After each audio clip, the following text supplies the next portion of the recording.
صنعت ایہام، شعر میں ایسا لفظ لایا جائے جو ذو معنی ہو، ایک قریبی مفہوم ہو جس کی طرف فوری ذہن منتقل ہو، اور دوسرا مفہوم بعید ہو جو غور کرنے پر کھلے۔ شاعر کا مقصود مفہوم بعید ہوتا ہے۔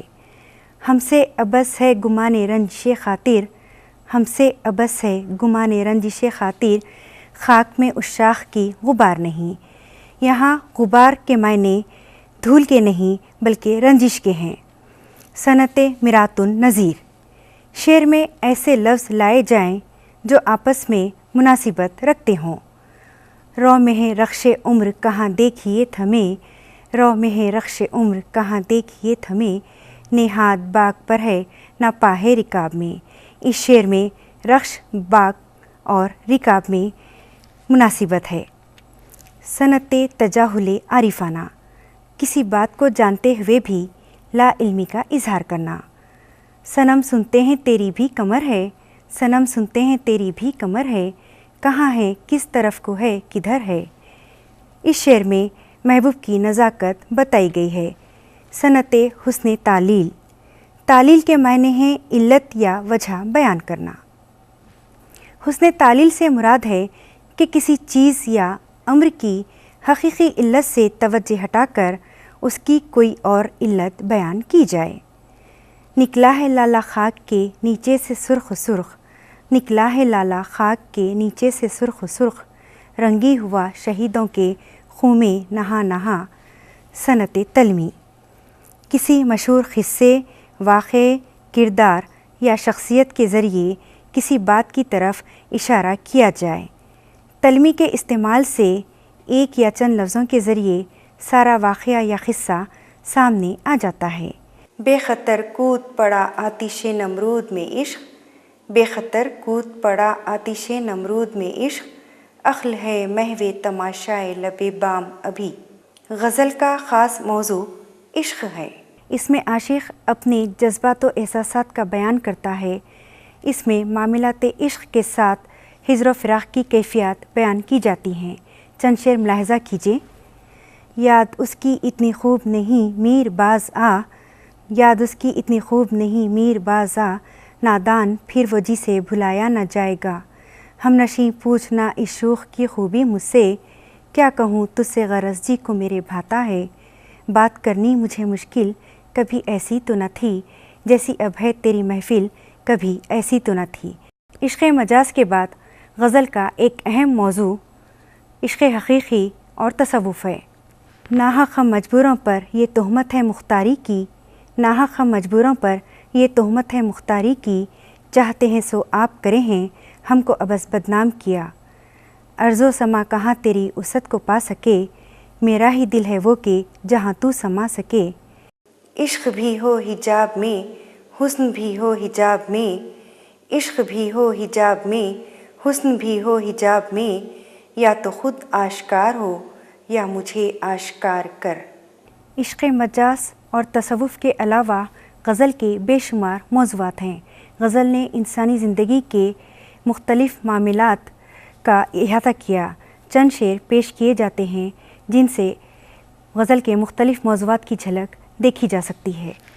مفلسی سب بہار کھوتی ہے، مرد کا اعتبار کھوتی ہے، ہم نہ کہتے تھے کہ مت دیر و حرم کی راہ چل، ہم نہ کہتے تھے کہ مت دیر و حرم کی راہ چل، اب یہ دعویٰ حشر تک شیخ و برہمن میں رہا، میری تعمیر میں مضمر ہے ایک صورت خرابی کی، ہے اولا برق خرمن کا ہے خون گرم دہقاں کا، ہے جستجو کے خوب سے ہے خوب تر کہاں، اب دیکھیے ٹہرتی ہے جا کر نظر کہاں، یہ مرحلہ بھی میری حیرتوں نے دیکھ لیا، یہ مرحلہ بھی میری حیرتوں نے دیکھ لیا، بہار میرے لیے اور میں تہی دامن، منزلیں گرد کے مانند اڑی جاتی ہیں، منزلیں گرد کے مانند اڑی جاتی ہیں، وہی انداز جہانے گزرا ہے کہ جو تھا، بے دم ہوئے بیمار دوا کیوں نہیں دیتے، بے دم ہوئے بیمار دوا کیوں نہیں دیتے، تم کیسے مسیحا ہو شفا کیوں نہیں دیتے۔ عزیز طلباء، ابھی آپ نے غزل صنف اور اس کی فنی خصوصیات پر سبق سماعت کیا۔ ہمیں یقین ہے کہ اسے آپ نے ذہن نشین کر لیا ہوگا۔